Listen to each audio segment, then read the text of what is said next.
Hi, this is Scott Garibay, and today I'm going to be talking about The One Ring. So The One Ring is a fantastic, wonderful tabletop role-playing game. It was, and the edition that I am reviewing today. I have the PDF that was released in 2014, and it is The One Ring 1E, first edition. Okay, it was created by Francisco Nepitello and Marco Maggi. It is an international game, and it was released by Cubicle 7, right? The game uses custom dice. It has symbols on the 11 and the 12. It also uses D6s, and it has special symbols on the D6s as well. You can play it with standard dice. The symbols are just helpful for memory's sake. And, you know, it's worth it. I think it would be worth it to get a few sets if you're playing this game. So it's a very, very interesting game, and I was really impressed by it, right? So let's talk about it, all right? So one, as far as the attributes for the characters, let's talk about the player characters themselves. So the player characters, the most important thing is the player character's culture, okay? And the cultures are the bardings, the woodsmans, the dwarves, the elves, the hobbits, all of those. So, and of course, this is all based on J.R.R. Tolkien's Middle Earth, right? And which is, you know, very, very an absolute classic, right? So this is, now I actually want to take just one moment and talk about the history of Middle Earth tabletop role-playing games. So J.R.R. Tolkien's world, his fantasy world, which is the template for all modern fantasy, and the impact of it just simply cannot be understated. It has a rich history. So the first Middle Earth tabletop role-playing game came out. All of these were actually official versions that were given actual licenses by the Tolkien estate, right? So the first one was in 1984, which was Middle Earth Role-Playing by Ice Crown Enterprise. I have played that. The next one was the Lord of the Rings tabletop role-playing game, 2002, by Decipher, and that actually had pictures from the movies in them. Excuse me. And love those. I also have played those as well. Next came The One Ring, and that's the version that I'm talking about today. Came out in 2014, and it was Cubicle 7. Also, we should talk about it. In 2016, Adventures in Middle-earth came out. That is not a standalone. Everything I've talked about are standalone tabletop role-playing games. These are not source books, right? But this next one is a source book. So Adventures in Middle-earth came out in 2016, and it's by Cubicle 7. And it was The One Ring converted into 5e. Pretty interesting, okay? So that's the complete history of Middle-earth tabletop role-playing games. So let's continue talking about the player characters. Thanks for that small diversion there. So basically, the type of players you can play, some specializations are Wanderer, Warden, Slayer, Treasure Hunter, Scholar. Your character had traits, skills, and attributes. One of the things I loved in this game, really, really cool aspect within this game, is stances. This game uses stances for combat. Forward, opening, defensive, and rearward are all stances that you can use within the game. Okay? All right, so the game has some really, really interesting aspects within it. One of them is engagement, right? So the combat is very crunchy. Okay, it tries to be narrative, but it ends up. It's one of those things where if somebody's like, "Let's make a narrative game," and they're like 10% less crunchy than Rollmaster, and they're like, narrative, right? And you're like, no, dude, no. Nice try. So, you know, narrative game, like these people kind of, you get the idea they thought they were making a narrative game, but it's not even close to narrative. It's way more, this is a lot more crunch than fluff. Even though you got the idea that they kind of felt they were making a fluffy game, it's not a fluffy game. All right, so they had this thing in combat where they talked about engagement, where the game master so the game master will say, okay, I've never seen this in any tabletop role-playing game. It's quite unique.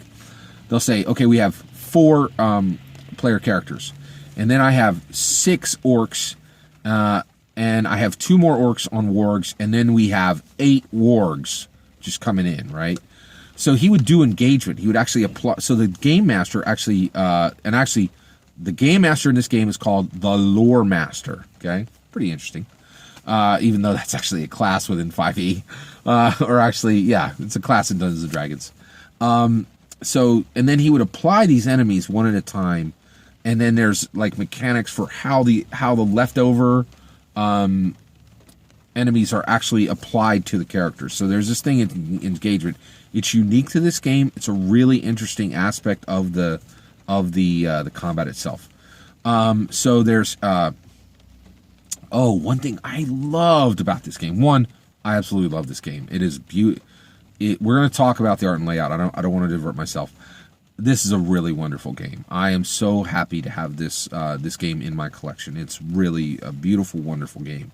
I would give it a 4 out of 5 stars. But one of the things I absolutely loved in this game was they used the term heroes without apology.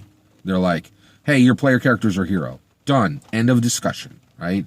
There's not like a rush to make sure you can play a villainous character in there. I really, really dug it, and I thought it was really something special, and I liked it a lot, okay? So, the other thing is, this was awesome. So, there's a fellowship phase in the game, and this is similar to Downtime, much more mechanically beautiful and elegant. It's really, really strong. So, what can you do in the fellowship phase? What can your player characters do in the fellowship phase? You can gain a new feature or specialty.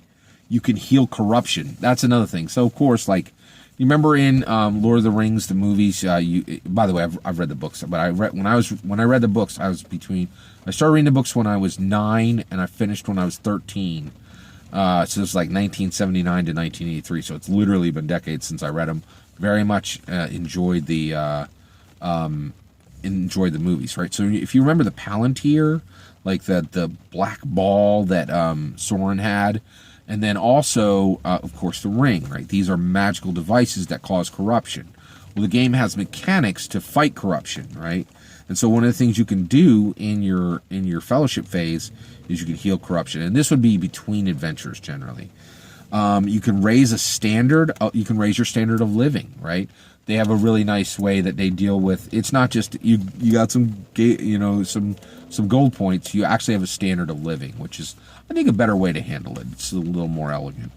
You can raise your standing. You can raise your standing within your culture. So if you're a dwarf, you can be more respected by dwarves. If you're a woodsman, you can be more respected within the woodsman culture, right? You can receive a title. It's a big deal, right? It's really cool. Actually, looking at this list of things you could do in the fellowship phase, it just, man, they need downtime. Downtime is so underserved in Dungeons & Dragons. Seeing this just makes me a little sad that downtime is not done better in Dungeons & Dragons 5th edition. Kate Welch, please make downtime way, way better in Dungeons 6th edition. Special request from Scott Garibay to Kate Welch, who I believe will be the #1 team lead for the Dungeons & Dragons 6th edition design team. Okay, all right, just throwing that in there. All right, okay. You can also open a new sanctuary, which is really cool. Like, for an elf, this would be a special grove where you can go and, and you're safe there, right? It might be like an inn where, like, you are, like, if you go to the specific inn and your player characters all go there, and, like, everybody knows you so well that, like, if an enemy walked in, they would divert them and let you escape out the back. That would be a new sanctuary. This game, it has so many cool aspects, and this fellowship phase is really, really awesome. They have year end, something where you actually end the year, right? There might be a huge celebration, those kind of things. And then also, you have player hero interventions, right? Just like this fellowship phase is so well done. It crushes the downtime mechanics within Dungeons & Dragons 5th edition. It's gorgeous. So here, there was a section on the lore master. There was a discussion about how the lore master, the game master, should handle canon. Wonderfully handled, very respectful of both tabletop role-playing games and respectful of Tolkien's canon, original canon. Really cool. Shadow, it talks about, essentially the power of Sauron and how you deal with the power of of, of the gigantic eye, in Mordor, and like these super powerful wizards. How do you deal with that? How do you deal with corruption? How do you deal with a place like Mordor where like it weighs you down, and like there's dead people everywhere, and the ghosts and spirits like cling to you like a burden? Like all these things are actually dealt with mechanically. They talk about the loss of a player hero. They give guidelines for running a campaign, how to deal with timelines, which is a really distinct thing because, of course, timelines are a big deal within Tolkien's work.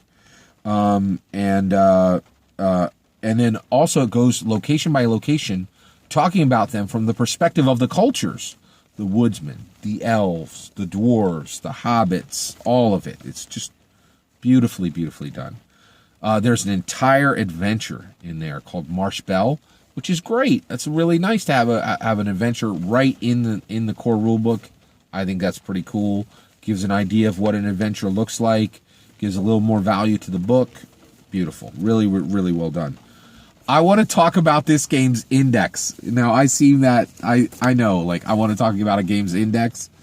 It's amazing. Like, it is literally like 12 pages long, small type, right? And when you see, like, an index for a game is a sign of professionalism for a tabletop role-playing game, right? But an index at this level is intense professionalism. The people who built this game absolutely love Tolkien, absolutely love tabletop role-playing games, showing mad respect through their creation of the game. So that's my overall review of the game itself. I have a little bit more I want to talk about right now with the One Ring, the tabletop role-playing game from Cubicle 7, which was actually created by Francisco Napatello and Marco Maggi. I wanted to talk about the art and layout. The art and layout in this are incredibly exceptional, right? So, one, this is the deep end of the pool. You're talking about J.R.R. Tolkien's work, right, specifically, and so you're talking about his work specifically, and so you really need to get this right. And this game is incredibly well written. The rules mechanics honor both, solid tabletop role-playing game, and they honor Tolkien's work. They mesh, right? But one of the things here is the art is just above and beyond, right? And it does things that I've never seen before, right? So one of the things I thought was there really just aren't any over-the-top, like, oh, here's a dwarf cutting off the head of a warg, and just really showing this incredible piece of art where, viscera is there, and like it's just awesome, like something you would see in a Warhammer 40K book, right? It's not there. You just don't see it, right? What you see is these beautiful they look like water paintings. I think they are water paintings. And the entire book, every single picture in the book is consistent. Looks like it was all drawn by the same person, right? And there's just this beautiful color palette of muted, like, oak colors and the colors of the forest, and it's just so respectful to Tolkien's world. When you're looking at the art in this book, it looks like you're looking into Middle-earth, right? The art is just stunning and does so much to honor Tolkien's work. It really blew me away. I was so impressed, right? So the way the art is presented is incredible. The way the text is presented is incredible. The layout is phenomenal in this book. If you are a game designer, you have to look at this game, because this, to me, is one of the most consistent visual styles I've ever seen accomplished in a tabletop role-playing game. Page banner. So there's a page banner at the very, very top, and it has this little picture in the center, which is a symbol, and that symbol changes per chapter. Fantastic. Just a visual way to know what chapter you're in, okay? Two page beautiful layout on the 2 pages. There's a 2-page layout at the start of every single chapter. The only other game I've ever seen do this is Pathfinder. Pathfinder's chapter openings, fantastic. Just beautiful. Really, really good stuff. and this game does it as well. And the art in this is just incredible.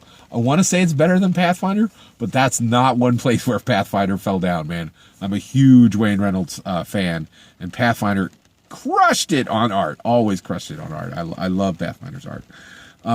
These punch pictures, right? So there are the punch pictures. Like, so I kind of said there's nothing really outlandish, but there's pieces of art in here that are just like so striking that they stand out from the rest, just in quality, not in action or making it like really exciting, but like it's hard to even put in words. I think I'm having a hard time describing it. They have these etched backgrounds on the pages. Oh my gosh, they look so good. These beautiful etched backgrounds on all the pages, right? There is the top bar with the symbol that I talked about, just fantastic. Right. So actually, there's this top bar on there's a bar across the top of the page, and there's a symbol in the center. When I talked about the page banners for the pics earlier, there actually some pictures have frames, right? And some pictures are set behind. Some pieces of art are set behind the text. It's really amazing. Sometimes you'll have pictures without frames, right? And then you'll have frames that are colored in different ways, right? And all of this is just done like, this is a masterclass in how to do art for a tabletop role-playing game. I really, really loved this tabletop role-playing game. So again, it's a 4 out of 5 star for me. It's an absolute buy if you are a tabletop role-playing game designer. I think it's a buy if you are a true Lord of the Rings fan, really, really big Lord of the Rings fan. Even if you don't play tabletop role-playing games, I would still suggest this for purchase. If you are, so the only part that I didn't like is I actually think the rule set is ungainly. No. This is a great rule set overall, right? And actually this is a beautiful game. The rule set is fantastic. It's consistent throughout. It does things that no other game has done. It doesn't deliver what Scott Garibay wants in a tabletop role-playing. Scott Garibay still wants a Middle-earth tabletop role-playing game that has never been made, which is a rules light version. I would really like a Lord of the Rings game that has the engine of Tiny D6 or the engine of Index Card RPG, or I would love somebody to give over the Lord of the Rings game to John Harper. That would not be a rules light game. That would be a very indie, unique rule set, and that would be its own creature, right? But I really would love to see a rules light version of Lord of the Rings to make it a little bit more accessible. So that's the only reason I didn't give it 5 out of 5 stars. This is an absolute buy, in my opinion, unless you really don't like super crunchy rule sets. And this isn't super crunchy, it's just crunchy. I did want to be specific there. Thank you very much for listening to my review. And, may the Shire always be in your heart. Take care.